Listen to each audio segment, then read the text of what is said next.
Well, from bobbleheads to bumper stickers, I mean, this stuff isn't promoting maybe your favorite sports team. It's all about presidential candidates. Believe it or not, presidential memorabilia is big business. Steve Ferber has been collecting the president's pasts for the last 38 years, and he's here now with a few pieces from his collection.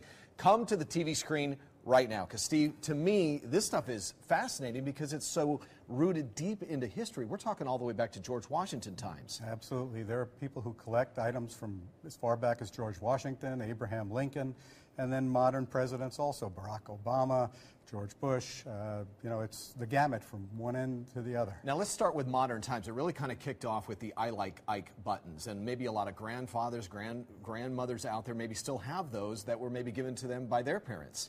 I think that was the beginning of really the modern button era between Eisenhower and John F. Kennedy. You know, John F. Kennedy today is still the most collected president almost 50 years later. And who collects this stuff?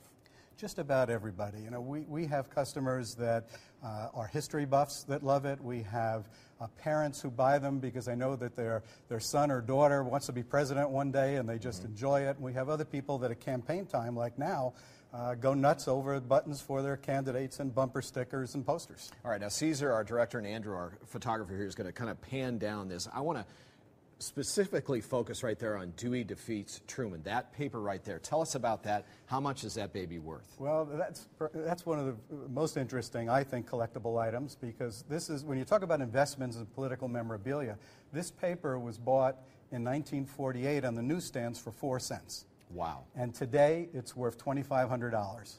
And the reason is that this newspaper by the Chicago Tribune incorrectly predicted that Thomas Dewey defeated Truman in the elections of 1948. A big blunder and worth $2,500 today. And then you go on the opposite spectrum, and an amazing piece of our U.S. history, of course, the assassination of President Kennedy and this life cover image.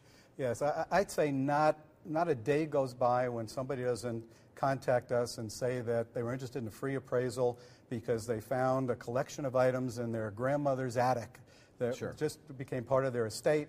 And inevitably it includes a host of John F. Kennedy magazines from Life and Look magazine that were not scarce. They were printed in the millions. So today they are only worth a few dollars a piece, even 50 years later. All right, let's talk about this year's election. Come on over here, Andrew, to these buttons. And notice, conspiracy theorists, we have an even number of Obama and Romney buttons, so this is very bipartisan right here. This stuff is given away a lot of times free. So when does this become valuable? Are we talking 20, 30, 40 years down the road? Quite a ways. And actually, for a lot of years, these buttons and bumper stickers were given out free by the political parties. But in recent years, they've started to find that as a money generator, so now they sell the buttons and the bumper stickers. Okay. It's harder to get them for free. But the buttons and items that you see today, be a number of years before they have great value, because scarcity has a lot to do with value in the collectibles market. So if it's an item that you can freely buy today and there are millions of them available, that's not the best investment.